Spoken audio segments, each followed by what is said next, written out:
महाराज श्री, पिछले 5 सालों से जीवन में अंधकार छाया हुआ है। कभी भी सफलता नहीं मिल रही है। जीवन में आगे क्या करूं क्या ना करूं समझ नहीं आ रहा। सफलता किसे माना है आपने? महाराज जी, श्री जी मैं पढ़ाई पूरी की और मैंने श्री जी से कहा कि मैं अब क्या करूं। तो उन्होंने मुझे कुछ संकेत दिए थे कि आप सरकारी में जाइए और प्रभु की सेवा करिए।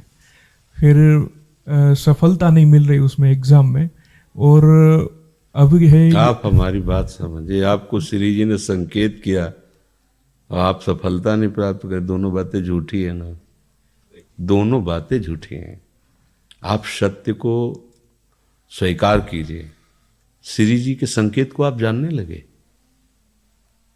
आप श्री जी के संकेत तो तभी जब आप उनकी मन की बात जान लेना, तो आप कितने बड़े सिद्ध हो गए।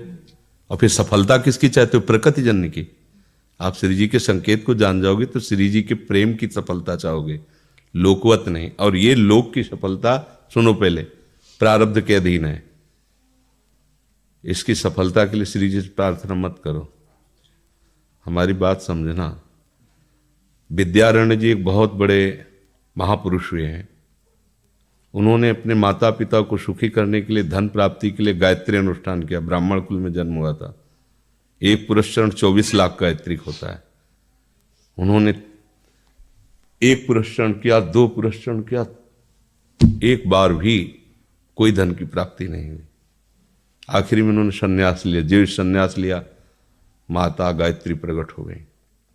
उनका अब इंद्रासन भी मांगो तो आपका। तो बोले अब क्या जरूरत है, अब तो वैरागी हो गया, विरक्त हो गया। माता पिता भी पधार गए, उनकी सेवा के लिए अर्थ चाहना। 23 पुरस्चरण किए और आप तब नहीं आए। तो उनका तुम्हारे अनंत जन्मों में ऐसे 24 महापाप थे जिनके कारण मैं नहीं आ पा रही थी। अब वो 23 पुरण से चरण से नष्ट हुए, पुरस्चरण से, और 24वां तुमने संन्यास लिया। तो अब आप जो चाहो पर। बोले अब चाहिए ही नहीं, क्योंकि अब सन्यासी हो गए, अब तो ब्रह्म प्राप्ति के लिए। तो इससे आभास होता है कि अगर हमारा बुरा प्रारब्ध है तो हमको भोगना पड़ेगा। हम कितना भी प्रयास करें वो हमें, तो हम क्या करें इसमें जिससे हमें परम शांति हो? प्रभु के नाम का जप करते हुए उन पर दृष्टि लगाएं कि प्रारब्ध से हमारा भरण पोषण शरीर का भले, ये हमारा भरण पोषण आपसे होगा नाथ। तो वो एक ऐसे हैं जो आपके प्रारब्ध को भी मिटा देंगे। वो ऐसे शरणागत वत्सल हैं कि सब लिखा पढ़ी अलग कर देंगे। सुदामा जी को दरिद्रता का योग था। ऐसी दरिद्रता, कई कई दिन तक भिक्षा नहीं मिलती थी। ये जितने भी चरित्र हमारे लिए उदाहरण है। मांगने जाते थे तो मांगने से भी नहीं मिलता था, कई कई दिन। तो एक दिन उनकी पत्नी ने कहा कि हमारा आपका तो चरणामृत से भी गुजारा 2 दिन 3 दिन हो, 4 दिन हो, छोटे छोटे बच्चे तो मर जाएंगे ऐसे। कुछ तो उन्होंने कहा, श्री कृष्ण के सिवा हमारा कोई नहीं। अब हम क्या कर सकते हैं? प्रारब्ध जब बिगड़ता है ना, वो कोई सफलता नहीं होने देता। तो एक दिन श्री रुक्मिणी जी प्रसाद ठाकुर जी को भोग पा रही थी, वो ऐसे रोक दिया, उदास हो गए। तो उनका, प्रभु ऐसी स्थिति हमने जब जब आपकी देखी, तो किसी भक्त को जब कष्ट होता है तब आपको ऐसे देखा है। कौन सा भक्त है और क्या कष्ट है? तो का एक सुदामा नाम के हमारे मित्र हैं, कई दिन से भोजन भी उनको। प्रभु आपके मित्र और मैं आपकी दासी, महालक्ष्मी का अवतार रुक्मिणी, आप हुक्म कीजिए। लोक लोक की संपत्ति वहां। बोले उसको चाह नहीं है, हमारे मित्र को चाह नहीं है, और चाह ना होने पर हम विवश हैं। अगर वो चाह कर ले तो सारी व्यवस्था हो जाए। तो बोले पैदा करो जाके चाह। बोले उनके हृदय में तो नहीं पैदा कर सकते, हम भी, क्योंकि जिस हृदय में भगवान का आश्रय और निरंतर चिंतन है, वहां माया की चाह नहीं होती। बोले उनकी पत्नी के हृदय में, बोले प्रयास करते हैं जाके। भगवान संत वेश में गए, भिक्षाम दे, वो निकली। अतिथि का सत्कार करना गृहस्थ का धर्म होता है। हाथ जोड़ा और कहा, हम असमर्थ हैं, आपको भिक्षा नहीं दे सकते। क्यों? बोले हम अपवित्र हैं, हमारे ऊपर सूतक लगा हुआ है। किस बात का सूतक? हमने एक पुत्र जन्मा है, तो ठीक है हम 10-12 दिन बाद आ जाएंगे। बोले नहीं, आजीवन अपवित्र रहेंगे। वैसा कौन सा? बोले दरिद्रता रूपी। विद्वान की पत्नी है तो ऐसे उनका दरिद्रता रूपी पुत्र का जन्म, अर्थात सीधे कि मैं नहीं दे सकती या देने योग्य नहीं, ऐसा न कहीं उनका मैं अपवित्र हूं। तो उनका दरिद्र कैसे हो सकती हो? जिनके पति के मित्र द्वारिकाधीश भगवान श्री कृष्ण है, वो दरिद्र कैसे हो सकता है? एक बार कहो ना अपने पति से। चले गए।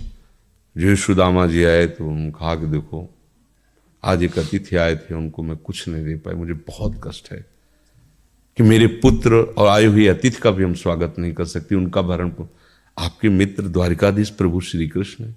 सुदामा जी ने कहा, बोले चले जाओ ना, वो कुछ न कुछ सहयोग कर देंगे। तो बोले हम ऐसे मित्र नहीं बनाए कि वो हमारा सहयोग करें, कभी नहीं, मर जाऊंगा पर उनसे ये नहीं कहूंगा कि आप हमारा। बोले मत कहना, दर्शन के लिए तो चले जाओ, वो सुना है इतने उदार हैं कि वो जाने पर ही दे देंगे। सुदामा ने कहा दर्शन के लिए तो जा सकते हैं, बहुत दिन हो गए, ठीक है, पर मित्र के पास जाए तो कुछ लेके जाना चाहिए, मेरे पास तो कुछ नहीं ना। पड़ोस में जैसे किसी से मांगने गई तो अरे समय जब बिगड़ता कोई नहीं होता साथ। एक ने थोड़ी उदारता दिखाई तो चावल पछोरने पर जो आगे कणका होते चावल के, जो प्राय वो लिए सुदामा जी ने कहा हमारे प्रभु भाव के भूखे, कुछ ले जाएंगे, खाली हाथ तो नहीं है। पोट्री में सारांश में बता रहे हैं, द्वारपालों ने देखा कि हड्डी हड्डी शरीर में कई जगह से फटे वस्त्र, बेवाई फटी हुई, मतलब दिखाई दे रहा था दरिद्रता की मूर्ति है। तो उनका किससे मिलना है तुमको? तो उनका श्री कृष्ण से। बोले संभाल के बोलो, क्योंकि पार्षद है, अनंत कोट ब्रह्मांडों के नायक प्रभु के ऐसे बोले कोई श्री कृष्ण कोई ऐसे गली आए, उनका जाके तो तुम बोलो ना, श्री कृष्ण से जाके कह दो कि एक सुदामा नाम के ब्राह्मण आए हुए। पार्षद प्रभु बड़ा अजीब आदमी है, आपका नाम बिना किसी सभ्यता के ले रहा है। वो कह रहा श्री कृष्ण से कह सुदामा, कूद पड़े, भगवान दौड़े। वो पार्षद वो सब की ब्रह्मा जी शंकर जी आते हैं तो वहां खड़े रहते हैं घंटों, भगवान ऐसे भागे जाके। सुदामा जी को पता था ना, हमारे रुक्मिणी जी के महल में रुक्मिणी जी के पलंग पर बैठाते हैं, स्वयं चरण पखारते हैं सब। अब ये वैभव, क्या हालचाल है, कैसे हो? प्रभु आप सब जानते हो, आपकी बड़ी कृपा है।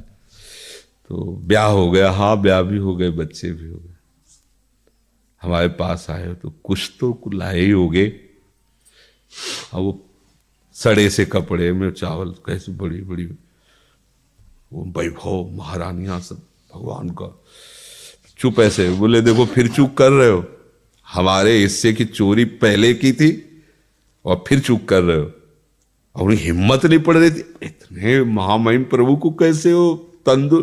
भगवान ने ऐसे छीला, ओहो आज तक मुझे ऐसा स्वाद नहीं मिला। भगवान बड़ाई कर रहे, देखो रुक्मिणी जी की आंखों में आंसू आ गया उधर से। भगवान पकड़ लिया हाथ, बस प्रभु हम आपके सिवा नहीं रह सकती हो। भगवान तो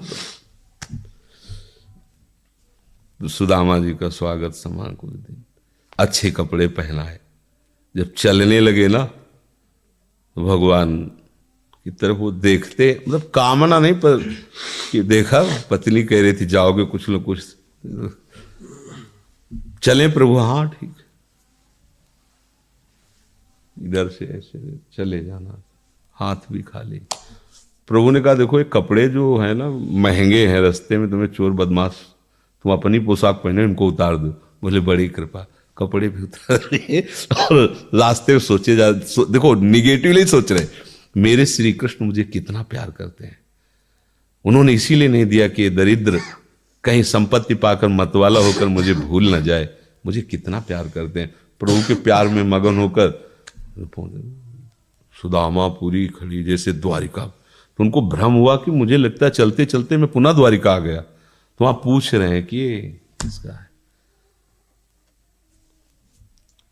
भगवान के पास विधाता है, उनका प्रभु ये तो गलत हो गया, इनके भाग्य में हमने लिखा था क्षय श्री, ऐश्वर्य का नाश, जीवन में नहीं ऐश्वर्य, क्षय श्री।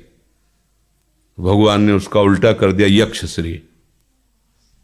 जैसे कुबेर का अथाह धन का खजाना, त्रिभुवन का खजाना वही है कुबेर के पास, ऐसे कुबेर का खजाना यक्ष श्री।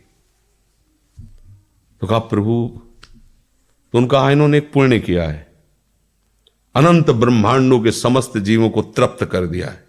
प्रभु खुद को खाने को नहीं तृप्त है, बोले मेरे रोम रोम में करोड़ करोड़ ब्रह्मांड वास करते हैं और इनके तंदुलों से मैं तृप्त हो गया। अनंत ब्रह्मांडों का भंडारा हो गया, उसका जो पुण्य होता है लिख दो इनके भाग्य में। अब किसी की चलेगी प्रभु के आगे। तो एकमात्र प्रारब्ध को मिटाने वाले भगवान है, कर तुम अकर तुम अन्यथा कर तुम। तो आप भगवान की शरण होकर उनका नाम जप कीजिए और उनसे प्रार्थना कीजिए कि आपको उचित लगे तो समस्या का समाधान कर दीजिए, नहीं तो मुझे समस्या से लड़ने का बल और विवेक दीजिए, बात बन जाएगी।